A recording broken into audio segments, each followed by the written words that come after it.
Quest mix it up. 64 is It's an got, RPG game that no was released sugar. in It's got 1998 some for the caffeine, so Nintendo be careful out 64 there. They console. also have some uncapped. The game follows the story of a young boy named Brian Because of who this, a embarks lot on of a big quest developers to like find 4 Squaresoft magical turn their elements that favor will towards save his Sony's land first from an evil console. This meant that sorcerer. the only RPG for Brian must Squaresoft's travel final through various chance at locations and battle success monsters before they to shut collect down the the company. elements. Hell, even Dragon Quest had this. However, if you Quest ask someone who 64 bought is this game at the considered one of time the what they 6 think of it worst now, RPGs they'll on tell the you it's Nintendo one of the 64 worst for games to several ever reasons. come out on the Nintendo 64. Firstly, Because I was the too game young lacks to depth know and what to do. complexity It in its happens every now gameplay and and then. There are story. some games like that. The battles are For very different simplistic, reasons. and the characters are undeveloped. Gerard, some right The game in front of also me, has a or lack of side steam quests, that could damage all making enemies it feel around me. linear and Earth also repetitive. has cool spells where you can send a game. Additionally, This all the seems graphics easy and enough, sound but the major design of the downside game are to this below is that average it for the takes Nintendo forever 64. to level up any about The halfway environments are through bland and to the poorly second main textured, boss. and You the see, music is despite the good forgettable. intentions behind the content, Overall, I guess, I made Quest the mistake of 64 is expecting a game more that from this fails game. to deliver However, on the several boring fronts, scrolling text making it a isn't the only subpar ending to this RPG game. In experience. Telltale Monsters, the Aiden Chronicles, the First Mage is an RPG game released for the Nintendo 64 in 2001. The game is set in a world where magic exists, and the player takes on the role of a young squire named Alarin. Alarin is on a mission to save his kingdom from a mysterious illness that has struck the land. Along the way, he must gather a group of allies and complete quests to uncover the true cause of the illness. However, the game has been widely criticized for its slow and tedious gameplay, poor graphics, and clunky controls. The game also suffers from a lack of direction and confusing objectives, making it difficult for players to progress through the game without frequently consulting a walkthrough. Additionally, the game's combat system is often frustrating and unbalanced, as enemies can easily overpower the player's party, even on the easiest difficulty setting. The game's story is also underdeveloped, with minimal character development and a lack of meaningful choices for the player to make.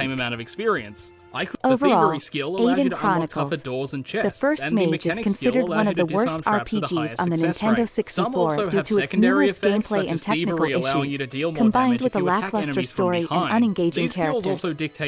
Hybrid Heaven is a role-playing game for the Nintendo 64 console. The game follows the story of a man named Johnny who works for a secret government organization to stop an alien invasion. I'll be waiting. Johnny has the ability to transform into an alien and use his powers to defeat enemies. Mr. Diaz. Unfortunately, Hybrid Heaven is widely considered one of the worst RPG games for the Nintendo 64. The game's storyline is confusing and poorly developed, making it difficult for players to understand what is happening. The combat system is also clunky and unenjoyable, with players often feeling like they are just button mashing rather than strategizing.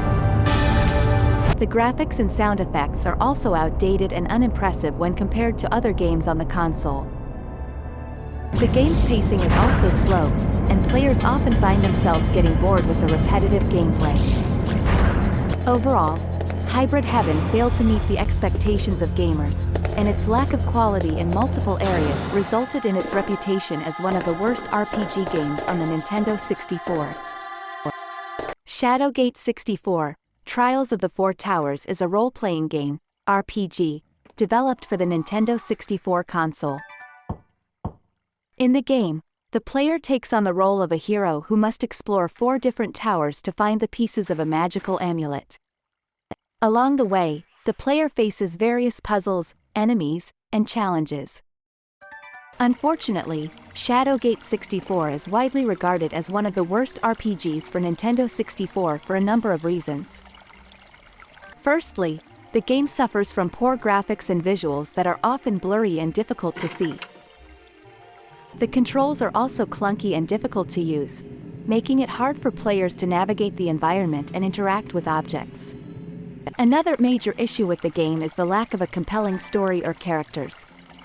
The game's plot is thin and uninteresting, and the characters are forgettable and one-dimensional.